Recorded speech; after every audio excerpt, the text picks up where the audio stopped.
کیا انسان مشین سے انسان کو پیدا کر سکتا ہے اور قرآن میں اللہ کیا نشانی دکھا رہا ہے، اس ویڈیو میں ڈسکس کریں گے۔ Point number 1، human generation with machines.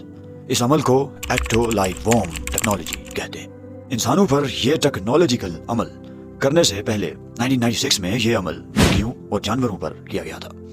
جو کامیاب رہا یا نہیں وہ سوچنے کا ٹاسک آپ کو دیتا ہوں۔ سب سے پہلے اس مقصد کے لیے 14 بکریوں کو مارا گیا تھا جو حاملہ تھی۔ ان کے فیٹسز لیے گئے اور ان کے بچوں کو ان کی ماں کے ایمنوئیٹک فلوئڈ میں رکھا گیا تھا۔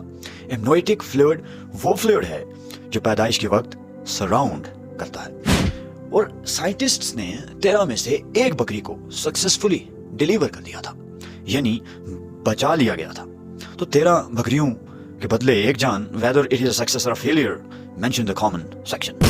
اسی پروسیس کو سمجھتے ہوئے لیٹر سائنٹسٹ ہاشم الگائلی نے اس کو انسانوں کے لیے کنسپچول کر دیا، جس کو ایکٹو لائف ٹیکنالوجی کہتے ہیں۔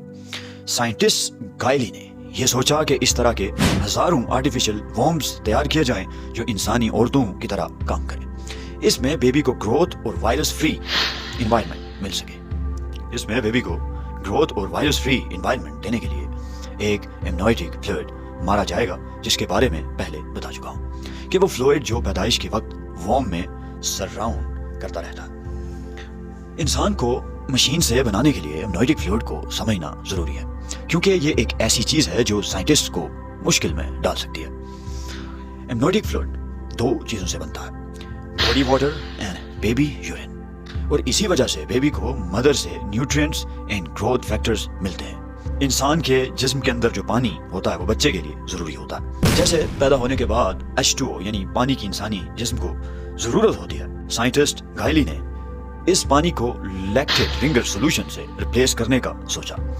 اس میں اور مدر باڈی واٹر میں کوئی فرق نہیں ہے، یہ ایک ہی کمپوزیشن کی طرح ہے۔ اسی وجہ جب انسانی جسم میں پانی کی کمی ہو جاتی ہے تو ڈاکٹر بھی اسی کو ریکمینڈ کرواتے ہیں، جس کو عام زبان میں گلوکوز لگوانا، بوتل لگوانا مشہور ہے۔ اب آگے چلتے ہیں۔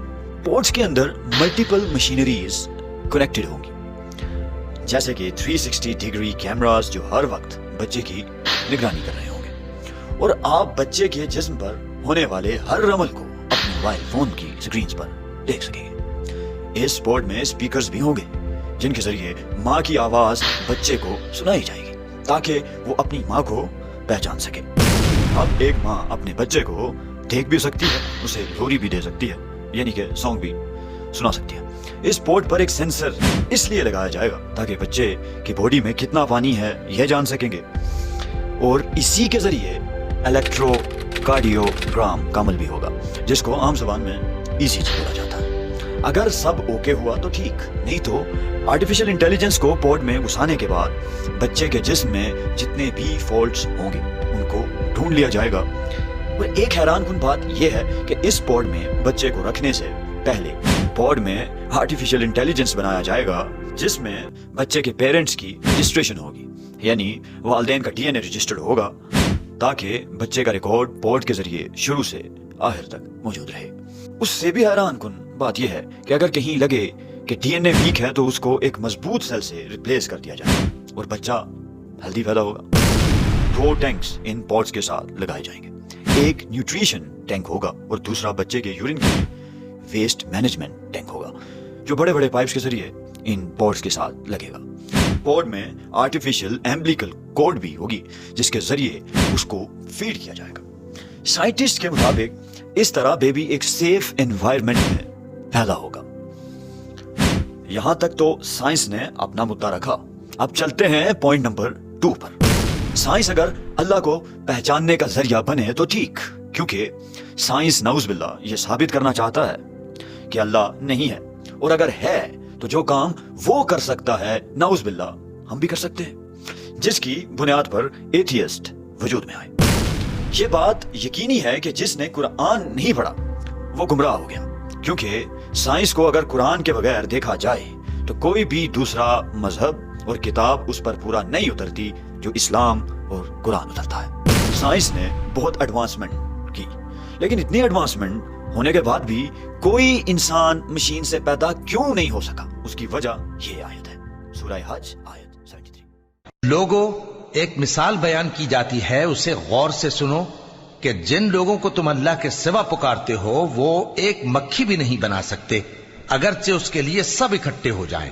سائنس یہ سب کرنے کے بعد بھی انسان کو اگر پیدا نہیں کر سکی تو یہ بات ثابت ہوئی کہ اللہ اپنا یہ چیلنج جیت گیا ہے، کیونکہ ایکٹو لائف ٹیکنالوجی میں بچے کو نیوٹرینٹس کی ضرورت ہوتی ہے، جس کے لیے سائنٹسٹ نے نیوٹرینٹس ٹینک پوڈ کے ساتھ کنیکٹ تو کیا، لیکن ہزاروں لاکھوں نیوٹرینٹس جیسے کہ folic acid, iron, zinc, D H A اور آیوڈین ایٹسٹرا، ان کے ریشو کیا ہوں گے کسی بھی سائنٹسٹ کو نہیں پتا، کیونکہ ذرا سی بھی کسی نیوٹرینٹس کی کمی یا زیادتی بچے کی موت کا سبب ہوگا. اور یہ نیوٹرینٹس ٹینک جس کے ذریعے بچے کو آکسیجن دی جائے گی، یہ بھی بچے کی پیدائش کے عمل کے لیے ایک مسئلہ خود بھی ہے.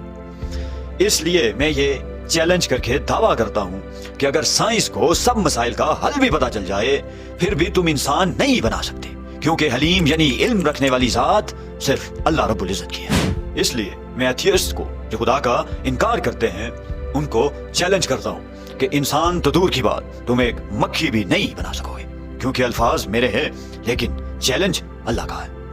ملتے ہیں نیکسٹ ویڈیو میں. اف یو سبسکرائب دعاؤں میں یاد رکھیے گا. اللہ حافظ. اللہ حافظ.